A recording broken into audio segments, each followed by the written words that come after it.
मैं इसमें 16 क्वेश्चन लेके आया हूँ रेशियो के, जो कि 2025 में CGL, CHSL और CPO में आए हैं।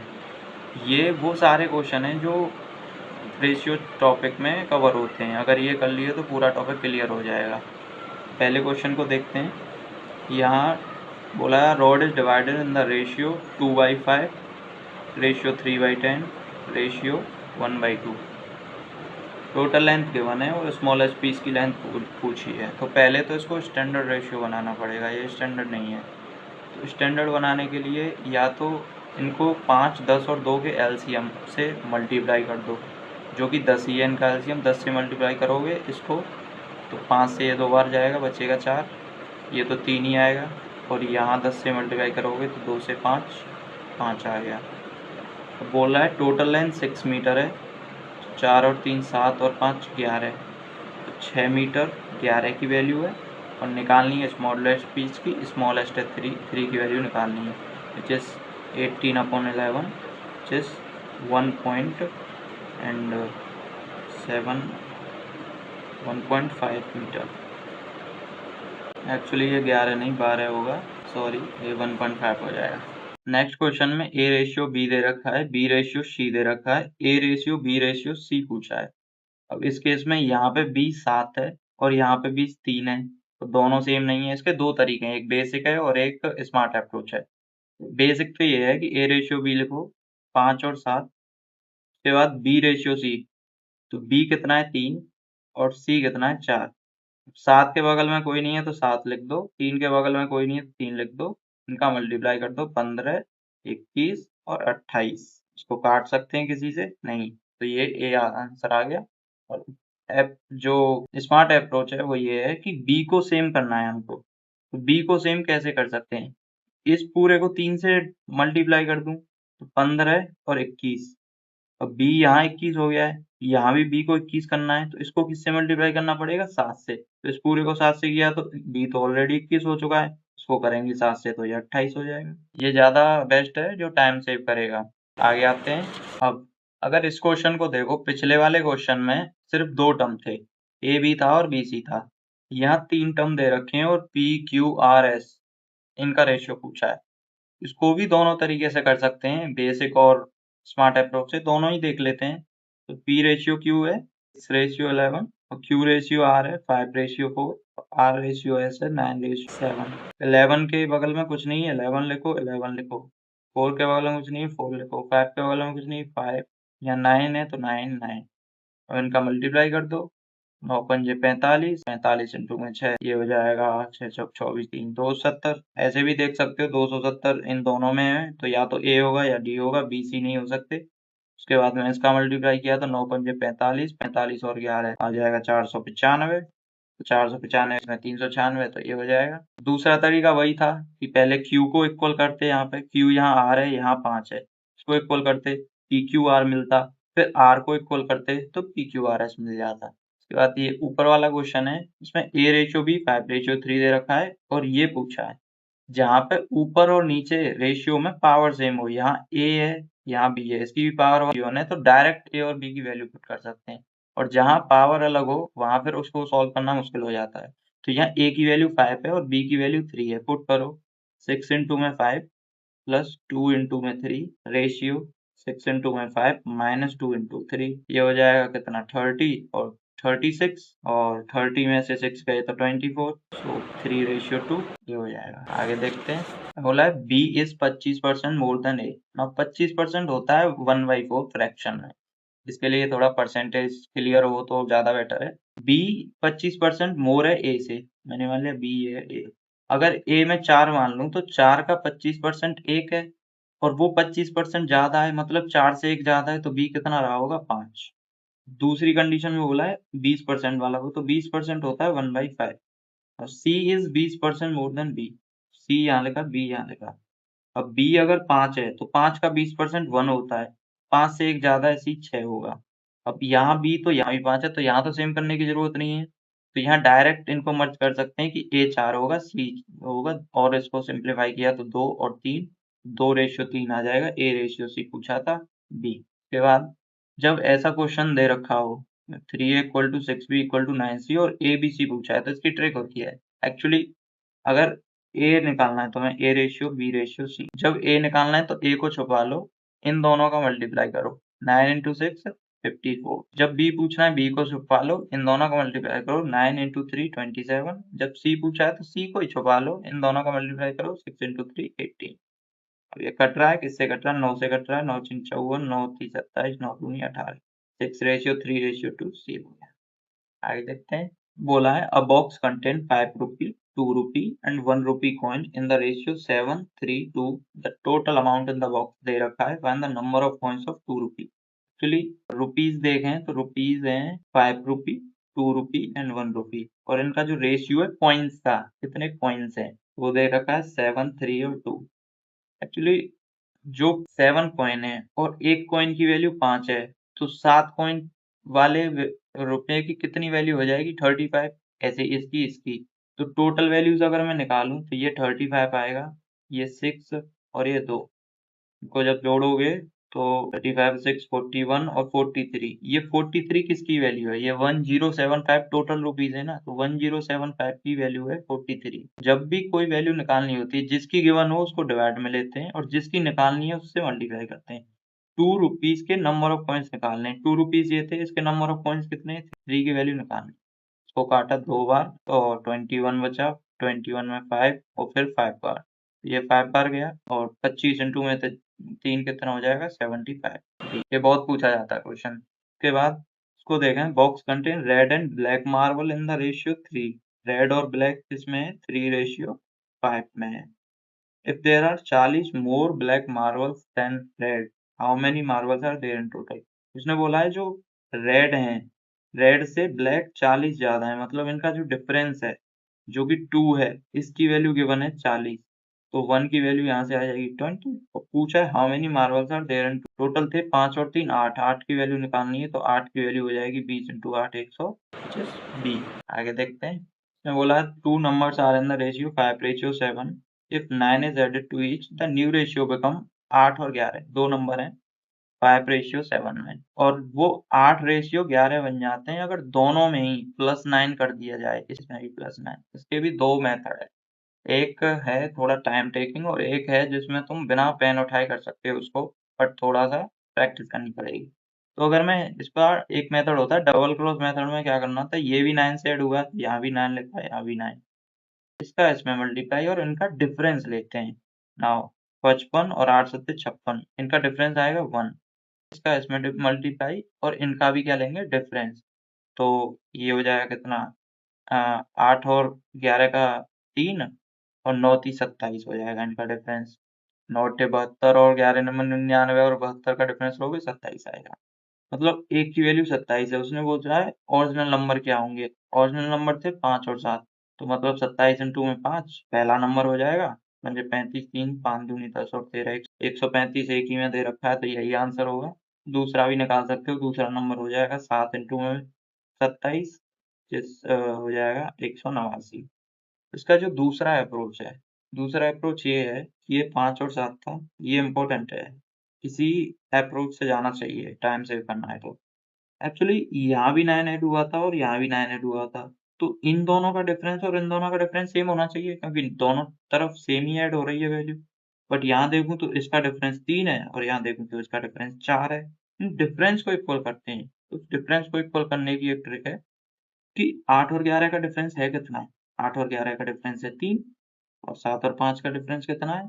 7 और 5 का डिफरेंस है 2। तो इन दोनों को इक्वल करना है। इक्वल कैसे कर सकते हैं? इक्वल कर सकते हैं कि इस पूरे को मैं 2 से मल्टीप्लाई कर दूँ और इस पूरे को 3 से कर दूँ, तो ये भी 6 आ जाएगा और ये भी 6 आ जाएगा। इसको 3 से किया है तो इसको भी 3 से करना पड़ेगा, तो ये 15 बन जाएगा और ये 21 बन जाएगा। इसको 2 से किया है तो इसको भी 2 से, तो ये 16 बन जाएगा और ये 22 बन जाएगा।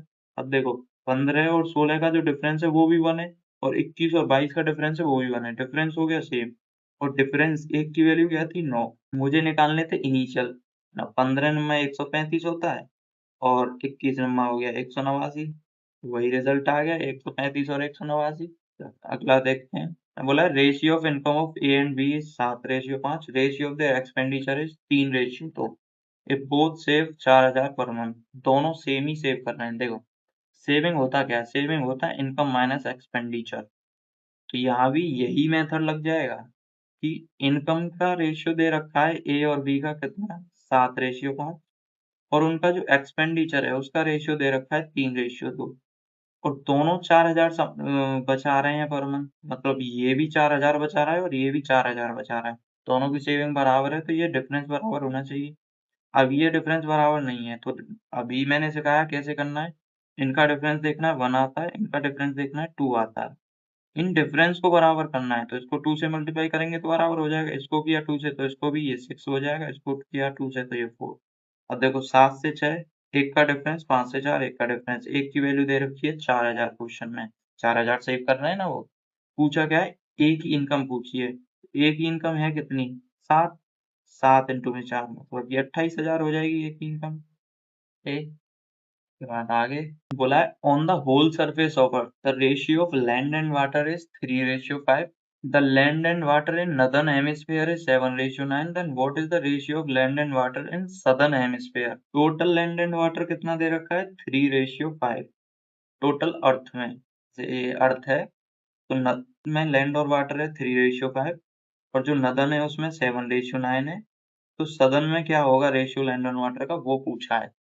तो ये टोटल है, ये 2 पार्ट में डिवाइड हुआ होगा नॉर्दर्न और सदर्न, वो भी इक्वल इक्वल पार्ट में। अब नॉर्दर्न में जो लैंड और वाटर है उसकी वैल्यू 7 और 9 दे रखी है, सदर्न में क्या होगा वो पूछा है रेशियो। यहाँ पे अगर सम करूं तो ये 8 आ रहा है और यहाँ पे इसका सम करूं तो ये 16 आ रहा है। अगर ये इसका आधा है तो ये कितना होना चाहिए था, इंटू 4 किया तो ये 32 होना चाहिए था।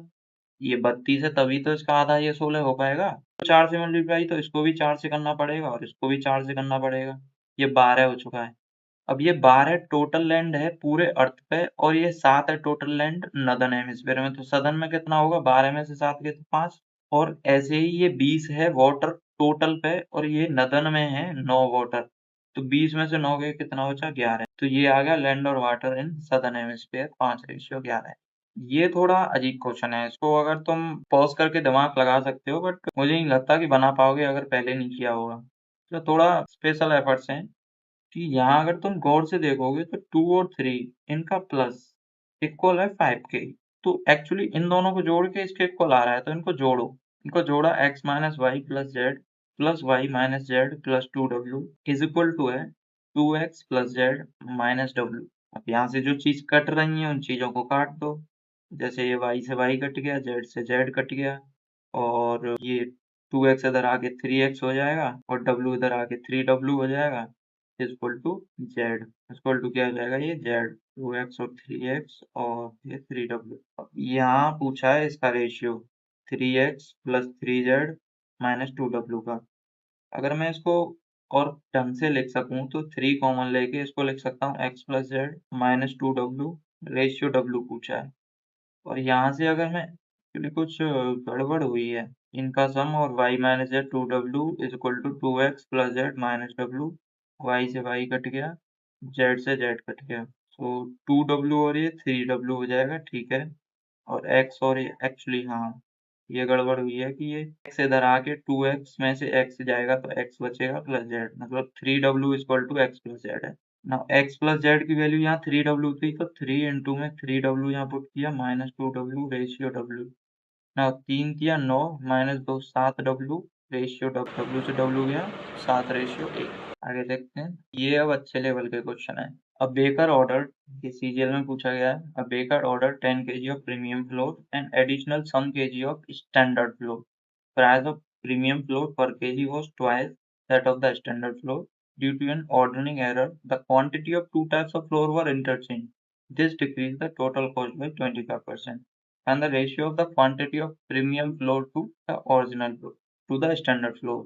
Now, तो उसने प्रीमियम फ्लोर कितना था उसके पास 10 kg और स्टैंडर्ड फ्लोर कितना था मैंने मान लिया x kg था उसके पास। ठीक है ना, ये तो था केजी में। अब जो प्राइस था, जो प्रीमियम का प्राइस उसने बोला है प्रीमियम फ्लोर पर KG was twice that of the पर केजी ट्वाइस है स्टैंडर्ड से। ये 1 है और ये 2 है तो यहाँ पे टोटल वैल्यू कितनी आ जानी चाहिए 20 प्लस 2 है। ये था इनिशियली का। अभी जो हो गया है उसने बोला है क्योंकि यहाँ पे हुआ due to ordering error quantity of two type of flour और इंटरचेंज, क्वांटिटी इंटरचेंज हुई है, मतलब प्रीमियम ऑफ एक्स हो गया है और जो स्टैंडर्ड था वो 10 हो गया है, लेकिन प्राइस तो सेम ही रहा होगा। तो यहाँ पे अब ये टोटल हो जाएगा 2x प्लस 10। अब ये करने पे टोटल कॉस्ट 25% से घट गई है। मैं अगर बोलूँ इनिशियल थी कितनी 20 प्लस 2x और अब हो गई है ये 2x प्लस 10। 25% कितना बताया था मैंने 1/4। तो अगर इनिशियली 4 थी तो 25, 4 का 25% 1 होता है, 1 घट गई है, 4 में से 1 गई तो अभी 3 बची होगी। तो इसको मैं यहाँ सॉल्व करके और x की वैल्यू निकालूँ तो 4 टू जा 8 और ये 6 मतलब कि 2x और ये 60 और ये 80 मतलब कि 20। तो x की वैल्यू कितनी आई 10। x की वैल्यू अगर 10 आ रही है, उसने पूछा था ratio quantity of premium flour to standard flour, original ये था प्रीमियम 10 है, x की वैल्यू कितनी आई है, कुछ गड़बड़ हुई है, 4 दूनी 8, 3 दूनी 6 की 2, 2x और अच्छा ये x प्लस 20 यहाँ पे ये x आएगा, सॉरी तो यहाँ भी ये x हो जाएगा, ये x हो जाएगा, तो फिर ये 8x और 3x ये 5 आएगा, 8x और 3x 5 और 40 और ये 60 मतलब कि 20। तो x की वैल्यू कितनी हो जाएगी 4। x की वैल्यू जब यहाँ 4 पुट करोगे तो ये 10 है और ये 4 हो जाएगा, 2 से काटूंगा तो 2, 5 और 2 मतलब कि b हो जाएगा सही। इसके बाद ऐसे क्वेश्चन को कैसे करना है, 60% एक्चुअली में होता है 3/5, 20% 1/5, उसका 3 गुना 60% 3/5 of a is equal to 0.3 मतलब 3/10 of b is equal to 1/6 of c। Direct a ratio b ratio c पूछ लेता है तो कैसे करेंगे। अब जब ये फ्रैक्शन में नहीं थे तो मैंने छुपाव करके और ऐसे मल्टीप्लाई करके वो मेथड बताया था, पहले क्वेश्चन कराया था। अब यहाँ कैसे करेंगे, यहाँ ऊपर वाले 3 1 इनका एलसीएम लो, एलसीएम अगर मैं लूँ 3 1 का तो 3 ही आएगा। अब मुझे इस एलसीएम 3 को इससे तो डिवाइड करना है और इससे मल्टीप्लाई करना है नीचे वाले से, direct a ratio b ratio 3 निकलेगा। 3 को 3 से डिवाइड किया 1 और 5 से मल्टीप्लाई 5, यहाँ भी 3 से 3 को डिवाइड किया 1 और 10 से मल्टीप्लाई 10, 1 को 3 से डिवाइड करूंगा 3 आएगा और 3 को 6 से मल्टीप्लाई 18, सो 5 10 80 हो गया। ये बात, और ये लास्ट 2 क्वेश्चन बचे हैं, ये भी अच्छा क्वेश्चन है। बोला है the number of red blue green marbles in the bag is 3 4 5, मतलब रेड ब्लू और ग्रीन का रेशियो दे रखा है 3 4 6। इफ 20 रेड मार्बल्स, अगर ये 20 ऐड की जाएं और ये 15 ऐड की जाएं ब्लू, और उसने बोला अननोन नंबर ऑफ ग्रीन, तो मैंने मान लिया कि x नंबर ऑफ ग्रीन या फिर y number of green add करी जा रही है, तो रेशियो क्या बन जाता है 4 5 और 7। मुझे बतानी है कि ये नंबर ऑफ ग्रीन मार्बल्स कितनी ऐड हुई है, y की वैल्यू बतानी है।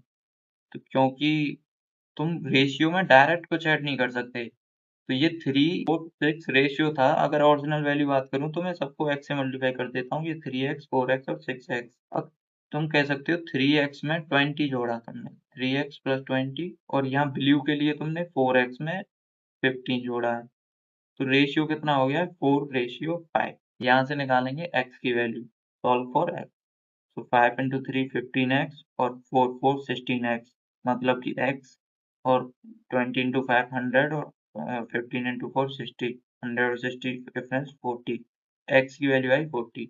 अभी इसको रखो, अब देखो क्योंकि y निकालना है तो अब इन दोनों पे, और यहाँ 6x में y ऐड किया है, तो रेशियो क्या हुआ है 5:7। x की वैल्यू पुट करो, y की निकालो, तो यहाँ पुट किया तो ये 4 into 40 हो जाएगा 160 प्लस 15 अपॉन में यहाँ 6 into 4.5 इक्वल टू 5/7। फर्दर इसको सॉल्व करने में ये हो जाएगा 175 by 240 plus y equal to 5/7। 5 से कट गया, 5 15 और 2 5 25, इसका इसमें मल्टीप्लाई मतलब 240 plus y is equal to 35 into 7553 और ये 245, तो y इक्वल टू कितना आ गया 5। तो यही पूछा था कि कितने ऐड किए जाएंगे, तो 5 ऐड किए जाएंगे। लास्ट क्वेश्चन है ये, बोला था cost of peace of diamond varies with the square of its weight. A diamond of rupees 6084 value is cut into 3 pieces whose weights are in the ratio 3, 2 and 1. Find the loss involved in the cutting. बोला जो cost है वो directly proportional है square of its weight के square के, और जो उसके वेट का रेशियो है वो 3:2:1 है। तो इनिशियली अगर मैं बात करूँ, इनिशियली कॉस्ट कितनी रही होगी? 3 + 2 + 5 और ये 6 इनिशियली वेट रहा होगा और कॉस्ट इसका स्क्वायर रहा होगा। तो कॉस्ट अगर मैं इनिशियली की बात करूँ तो वो 6 का स्क्वायर रहा होगा विच इज़ 36। और कॉस्ट अगर मैं फाइनल की बात करूँ इनको कट करने के बाद ये 3, 2 और 1 में टूटे, मतलब ये इसका वज़न 3 है, इसका वज़न 2 है, इसका 1 है। तो ये इनका जो प्राइस है वो भी अलग-अलग हो जाएगा। 3 का स्क्वायर 3 फाइनल जो है, 3 का स्क्वायर 9, 2 का स्क्वायर 4 और 1 का स्क्वायर 1। 9 और 4 13 और 1 14। तो फाइनली जो है कॉस्ट वो 14 हो जाएगी इनको तोड़ने के बाद में। उसने बोला है इनिशियली कॉस्ट दे रखी है, बोला है लॉस कितना हो जाएगा। 36 की वैल्यू तो दे रखी है 6084। बोला है लॉस कितना होगा। इनिशियली कॉस्ट 36 थी, फाइनल 14 है, तो लॉस्ट इनका डिफरेंस होगा 6 में 4 गए 2, 3 में से 2, 22 का लॉस हो जाएगा। सॉल्व करेंगे 9 चौक 36, 9 छिंग 54 और 9 सत्ते 63 और 9 छिंग 54। 4 से काटा 4 एक और 4 छिंग 24 और 9 चौक 36 एंड 2 में 22। और पहले इसको 2 से मल्टीप्लाई करो, 9 दूनी 18, 6 दूनी 12 और 13, 1 2 15 300। अब 11 से मल्टीप्लाई करना ईजी होता है, इसलिए पहले 2 से किया था कि 8 लिखा, 8 और 3 11, कैरी 1 था, 3 और 3 6 और 1 7 और लास्ट में जो 3 बचा वो 3। ये इसका करेक्ट आंसर हो जाएगा।